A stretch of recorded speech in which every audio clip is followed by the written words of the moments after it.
Hey you guys, welcome back to my channel. I know it's been quite some time since I've uploaded a video, and I am just kind of getting my channel started, but things have been like super crazy in my personal life, so thank you for bearing with me. Today I'm gonna hop in and do a fragrance review specifically on the Tom Ford Private Blends line. So I think that one of the things that's most intriguing about this line is simply the price, because I feel like when you go into a Sephora or a department store, a lot of the time you will see a range from like $75 to like mid-$100 range as far as like the price of the fragrances go. So for example, like in Sephora, you'll see some of the Hermes fragrances. They are the lower tier, okay, of what you're going to see. And as well as the Tom Ford. So when you go into a Sephora, you're going to, I mean, unless you're going to like New York City or like a store that's really super high volume and a bit touristy, you're really just going to have kind of like the lower tier Tom Ford options. Black. Oh my god, I can't think of the name. It'll come to me. Black Orchid, Velvet Orchid, Eau de Soleil Blanc, which is a lower concentration of the Private Blends scent Soleil Blanc. And then there are a few other men's fragrances, I believe Noir. He has a few, okay? So he has a few that are really meant to be sold in places like Sephora, department stores, and then we get to Nordstrom and Saks, and Neiman Marcus. And that's where you're going to find his top tier fragrance selection, which he refers to as the Private Blends. So I'm going to kind of like break down like what I think of the line, if I think it's worth the price, and kind of all of that. So let's get going. Okay, so the first Tom Ford fragrance that I ever invested in is Vert Fleur. And this, I couldn't say it when I bought it, okay? So I went to Nordstrom, and I'd always been so intrigued because I'm like, oh my god, these fragrances are like ridiculously expensive. I was curious. I was like, oh my god, like, is this a total like scam? Like, are they amazing? And I went and I just stood there and I took in all of the different scents. I'd originally went to smell Fucking Fabulous, which was like the newest release, and it was so edgy. Oh my god, it said the F word, everyone has to see it, whatever. So I got there, it was cute, it was fierce, but when I smelled this scent, you guys, it was like, I feel like when a bride finds her wedding dress, this is what the moment was like. Like, I knew hands down, this is coming home with me today. This is my scent. I was obsessed. This smells like old money, okay? Like, this is glamour. So I'll kind of take the top off. I'm obsessed with the packaging. I think it's so glamorous and just luxe. And this size, this is the 1.7, which is the smallest size that they sell. This one was $235, so it ain't cheap. I'm sure there's a lot of people out there who think I'm completely, like, crazy for spending this much money on a fragrance.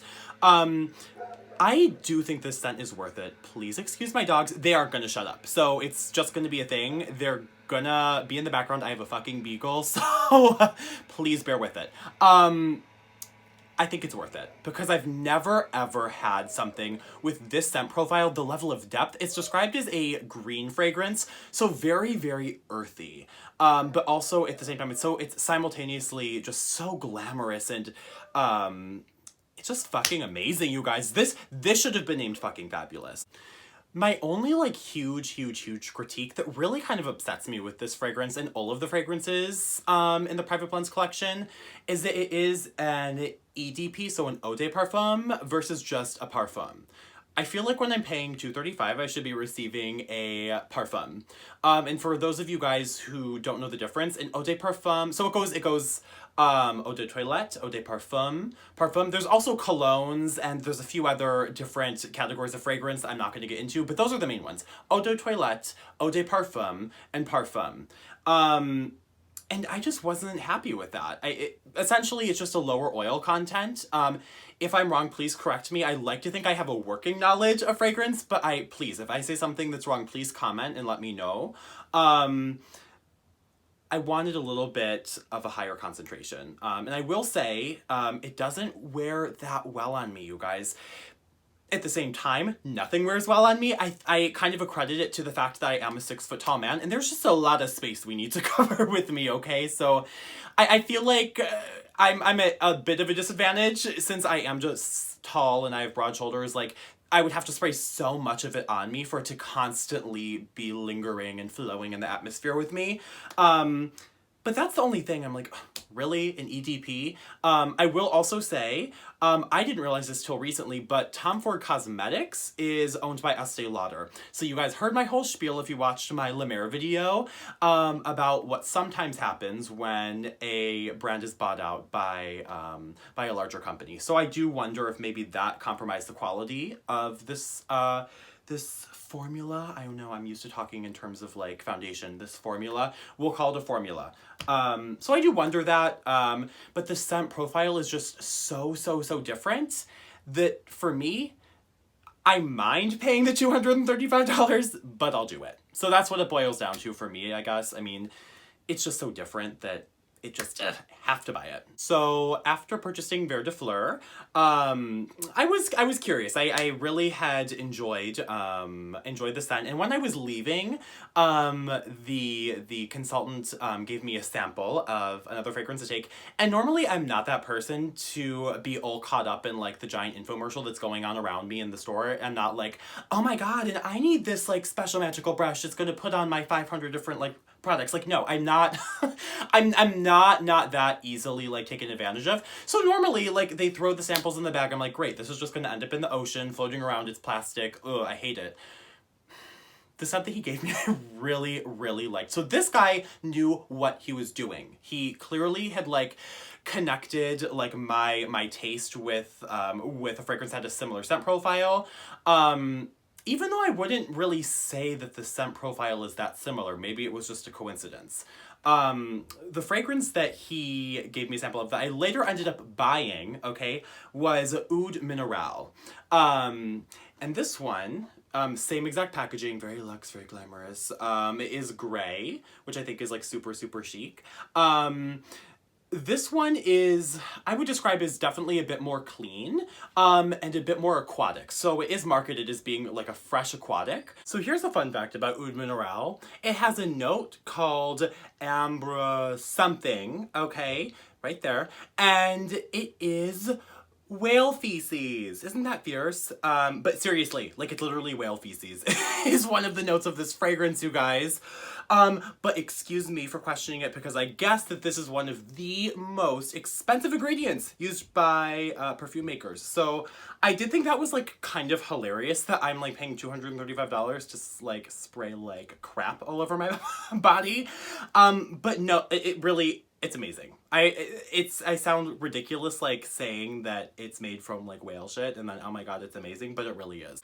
I think another reason I was really drawn to invest in this fragrance is because it added kind of an everyday selection to my fragrance wardrobe.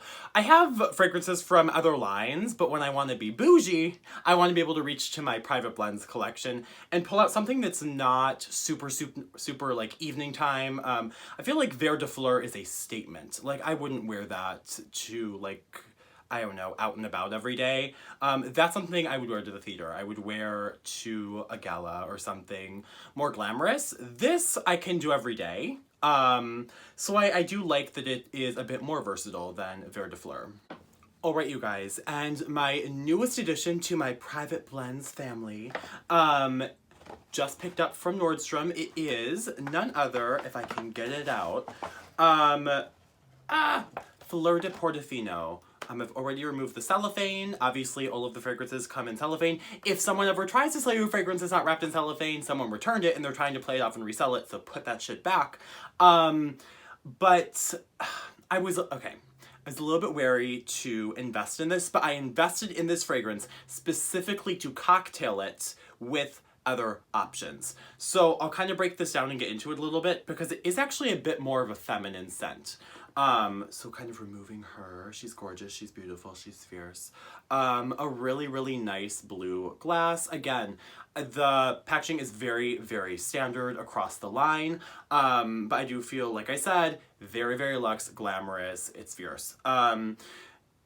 It's very sweet. So for me, I think this pairs really, really well with the Oud Mineral. Like I talked about, it does have those aquatic notes. So adding something like this that's also very aquatic, it's like summertime on crack, okay? Like it's, those two together are just everything to me, and I'm completely obsessed.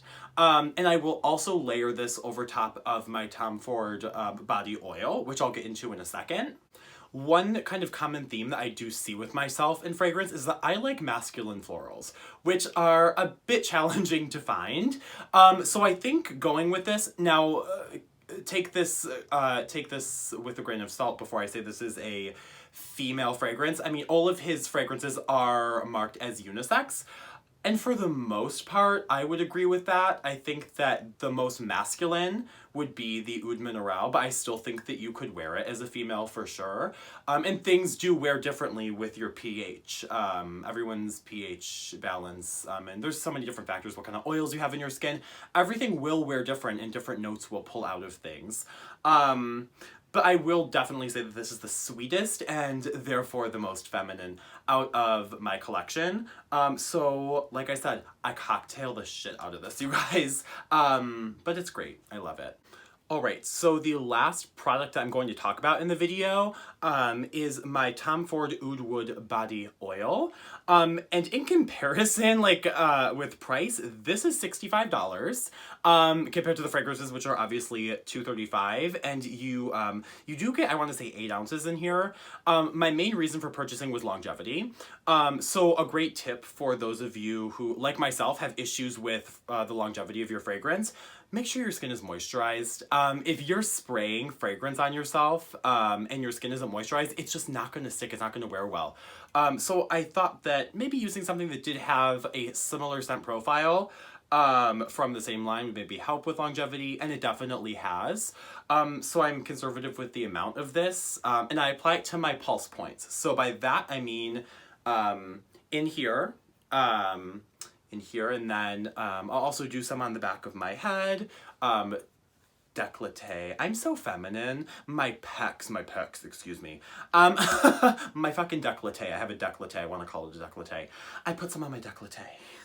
And then I'm ready to just kind of like spritz myself and, you know, go live my best life. So that's kind of a really good trick. I'm not saying you have to go buy like a $65 body oil. Even just moisturizing with something like super basic and unscented is really gonna help with the longevity of what you're wearing. And one last little tip that I'll give as far as longevity for fragrance: consider your height in comparison to the average height. So like me being 6 foot, I am taller than the majority of people. There's people who are 6 foot, but in general, I'm taller than the average person. So for me, I like to really focus the fragrance in here as opposed to my neck, because as I'm moving, as I'm talking, that's going to be the closest pulse point to everyone else. So that's going to kind of radiate the aroma the best. If I put it up here, I mean, you'll still smell it, but it's going to be more when I'm leaning in to give someone a hug, or when someone else is my height, that kind of thing. So take that into consideration. If you are a bit shorter, I don't know if I'd put it on my wrists. I would really aim more towards your neck and décolleté, and definitely put some, why can I not think of the word for this area? The opposite of my elbow. I don't care, I didn't go to medical school. That area, put it in that area. I think that's a great place for your fragrance, okay? So those are my tips for longevity with your fragrances, guys. And that's really it as far as what I have to say on the Tom Ford Private Blends line. I guess my overall opinion on is it worth the price? I would say yes. If you find something that you are truly in love with, if you smell this scent and you're like, oh my god, it's amazing, I say splurge, but I wouldn't go and buy the whole line just to buy it. That's, in my opinion, stupid to do with anything. I think that it's worth it if you invest in one or two, and I do find that as the sizes get bigger, you are going to save money just by buying bigger. So there's a significantly larger bottle that you actually receive like a different atomizer for it, and you refill it. It's for your, it's really supposed to be for that one scent. It's your ride or die, and that's like, I think $650 to $800, depending on which scent you choose. But if you can find a scent that you really love and you're willing to commit to, I think that if you are able to invest in a larger size eventually, it's a good investment. And I think it just depends on like what people are willing and able to spend. So I'll leave that up to you guys to decide. But for me, I think that having one or two that I really love is worth it. And that concludes my video, guys. Thank you so much for watching, and I will try to not have such a gap in between videos next time. Have a great day.